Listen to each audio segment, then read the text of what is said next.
Media మిత్రులకు నమస్కారం. ఈ రోజున వైఎస్ఆర్ కాంగ్రెస్ పార్టీ కేంద్ర కార్యాలయంలో బీసీలకు సంబంధించినటువంటి ఒక కార్యాచరణ సమస్యల మీద, బీసీలకు ఉన్నటువంటి ఇబ్బందుల మీద, అలాగే చంద్రబాబు నాయుడు గారు ఎన్నికల టైంలో ఇచ్చినటువంటి మేనిఫెస్టోలో చెప్పినటువంటి మాటల మీద, మరి వాటి మీద నిలబడట్లేదు అనేటువంటి అనేక అంశాల మీద కూడా ఈరోజు చర్చించడం జరిగింది. అలాగే ఫ్యూచర్లో వైఎస్ఆర్ కాంగ్రెస్ పార్టీ కార్యాచరణ బీసీల కోసం ఎలా ఉండబోతుంది అనేటువంటి అనేక అంశాల మీద కూడా అందరితో మరి 100 మంది దీంట్లో పార్టిసిపేట్ చేయడం జరిగింది. దాదాపు అన్ని కమ్యూనిటీస్ నుంచి కూడా, మేజర్ కమ్యూనిటీస్ నుంచి రిప్రజెంటేషన్ ఉండేలాగా కూడా మరి ఈ కార్యాచరణ పెద్దలందరూ కూడా ప్లాన్ చేయడం జరిగింది.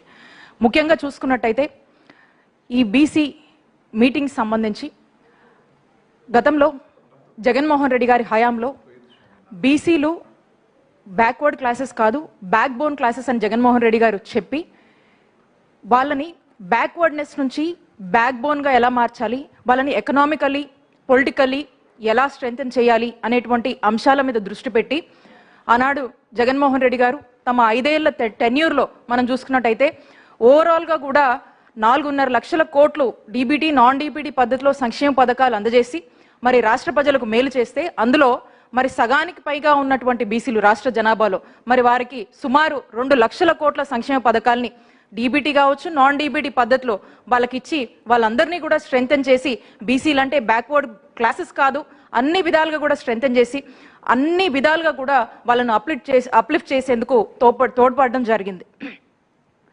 అదే మరి ఈ రోజున మనం చూస్తున్నట్టయితే మరి ఈ 27 నెలల కాలంలో చంద్రబాబు నాయుడు గారు ఓట్ల కోసము, వాళ్ళు అధికారంలోకి రావడం కోసము, పొలిటికల్ గా వాళ్ళు గెయిన్ ఓవర్ కోసం అనేక అబద్ధపు మాటలు, మోసాలు చేసి, మోసపు మాటలు చెప్పి ఏ విధంగా పవర్లోకి వచ్చారో చూసాం.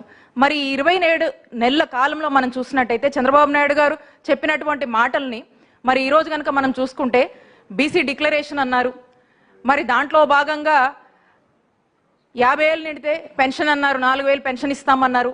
ఇప్పుడు కూడా ఒక్కరి గురించి కూడా ఆలోచించలేదు. అసలు ఎంతమంది జనాభాకు పెన్షన్ ఇవ్వాలనేటువంటి ఆలోచన కూడా వాళ్ళు చేయలేదు. మరి ఎంత ఖర్చు అవుతుంది, ఏ విధంగా వాళ్ళ ప్లానింగ్ ఉంది, మరి బడ్జెట్లో కూడా దీని గురించి కేటాయించారా లేదా అనేటువంటి అంశాలు కూడా మనందరికి కూడా డౌట్స్ కల్పిస్తాయి. మరి ఇప్పుడు కూడా ఎలాంటి ఎక్సర్సైజ్ కానీ ప్లాన్ కానీ ఏమీ కూడా వేయలేదు. సబ్ ప్లాన్స్ నిధుల కింద ఇంతిస్తాం అంతిస్తామన్నారు, మరి వాటి గురించి కూడా ఎప్పుడు ప్రస్తావించలేదు. బీసీలకు రక్షణ చట్టం తెస్తామని చెప్పారు. మరి ఈ రోజున చూస్తుంటే హైయెస్ట్ గా వైఎస్ఆర్ కాంగ్రెస్ పార్టీలో ఎవరైతే యాక్టివ్గా ఉన్నటువంటి బీసీల మీద పెద్ద ఎత్తున టార్గెట్ చేస్తూ, పెద్ద ఎత్తున ఒక హరాస్మెంట్, ఇబ్బందులు, ఇంకా అంతకన్నా మించి ఇంకా ఏం చెప్పొచ్చో ఆ విధమైనటువంటి దాడులు మరి చేస్తూ ముందుకు వెళ్తుంది ఈరోజు మరి టీడీపీ. మరి అలాంటి ఆలోచనతో ఉన్నటువంటి మీరు నిజంగా సామాన్యులు బీసీలకు నిజంగా రక్షణ చట్టం మీరు కల్పిస్తారా? ఆ రోజు మాటలకే పరిమితం చేశారని మేము చంద్రబాబు నాయుడు గారిని అడుగుతున్నాం.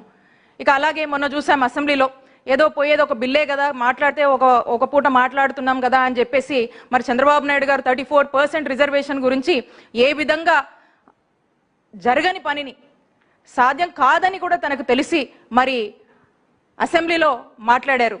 మేము అడుగుతా ఉన్నాం వైఎస్ఆర్ కాంగ్రెస్ పార్టీ తరఫున, ఆనాడు జగన్మోహన్ రెడ్డి గారు లోకల్ బాడీస్లో బీసీలకు ప్రిఫరెన్స్ ఇవ్వాలని చెప్పేసి ఇలాంటి చక్కని రిజర్వేషన్ అంశం తీసుకొచ్చినప్పుడు మీరే కోర్టులో వేసి ఆపిచ్చారు.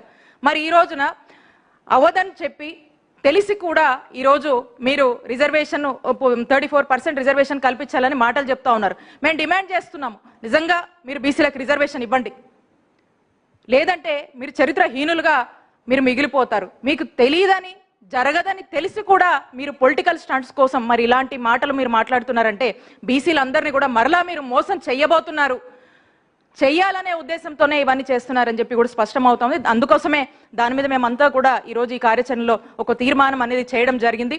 అలాగే ఎంతో వెనుకబాటుతనం, మరీ ముఖ్యంగా బీసీలు వెనుకబాటుతనం చాలా ఉంది. ఇంకా చదువుల్లో ఇంకా ప్రోత్సహించాల్సినటువంటి అవసరం ఉంది. ఆర్థికంగా కూడా అనేక ఇబ్బందులు ఉంటాయి. మరి అలాంటి పరిస్థితుల్లో అనేక ఇబ్బందుల్లో ప్రభుత్వాల అండతో మరి వాళ్ళ జీవనాలను గడుపుతూ వాళ్ళు కొంచెం ముందుకు వెళ్తూ ఉంటారు. మరి అలాంటి వాళ్ళు ఈరోజు సంక్షేమ పథకాలు లేక, ఈరోజు చక్కటి వైద్య సేవలు కూడా అందట్లేదు. ఎందుకంటే ఆరోగ్యశ్రీకి మీరు కట్టాల్సినటువంటి బకాయిలు మీరు కట్టట్లేదు. కాబట్టి ఇంకా కూడా వెనుకబాటుతనంలో, ఇంకా కూడా పవర్టీ లెవెల్కి అనేక ఇబ్బందులు పడుతున్నారు, మహిళలు ఇబ్బంది పడుతున్నారు. ఏ స్కీమ్స్ లేవు, మీరు ఇచ్చినటువంటి హామీల మేర మీరు నిలబడట్లేదు. ఇంకా చెప్పాలంటే 56 కార్పొరేషన్లు జగన్మోహన్ రెడ్డి గారు తీసుకొస్తే దానికి సంబంధించి ఇంకా చైర్మన్లను కూడా మీరు వేయలేదు. కార్పొరేషన్ నిధులు అన్నారు, అవి కూడా లేవు. కాబట్టి ఇవన్నీ మాటలు ఏవైతే మీరు చెప్పారో ఆ మాటల మీద మీరు నిలబడాలని, బీసీలకు అన్యాయం జరుగుతుంది అనేటువంటి అంశాల మీద ఈరోజు చర్చించుకోవడం జరిగింది. అలాగే ఏవైతే 139 కులాలు ఉన్నాయో, ఇంకా అన్రికగ్నైజ్డ్ కులాలు ఉన్నాయి, వాళ్ళకి సంబంధించినటువంటి సమస్యలు ఉన్నాయి, అలాంటి రికగ్నిషన్ గురించి వాళ్ళకి ఏం చేస్తే బాగుంటుందనేటువంటి అన్ని అంశాల మీద కూడా ఈరోజు ఈ మీటింగ్లో చర్చించడం జరిగింది. కాబట్టి ఈ కార్యాచరణ ముందు కూడా ప్రతి జిల్లాలో, నియోజకవర్గ స్థాయిలో, రాష్ట్ర స్థాయిలో కూడా మరి ఈ కార్యాచరణ అనేది ఉండబోతుంది. ఒకటి, ఆనాడు జగన్మోహన్ రెడ్డి గారు బీసీలకు మేలు చేశారు, అండగా నిలిచారు అనేటువంటి విషయం నిజం. మీరు మోసం చేస్తున్నారు అనేటువంటి విషయం కూడా అంతే నిజం. కాబట్టి మీరు ఇచ్చినటువంటి మాట మీద మీరు నిలబడండి. అలాగే బీసీలకు చేయవలసినటువంటి మంచి గురించి వైఎస్ఆర్ కాంగ్రెస్ పార్టీ పోరాడుతుంది, నిరంతరంగా పోరాడుతుందని కూడా తెలియజేసుకుంటూ థ్యాంక్ యూ.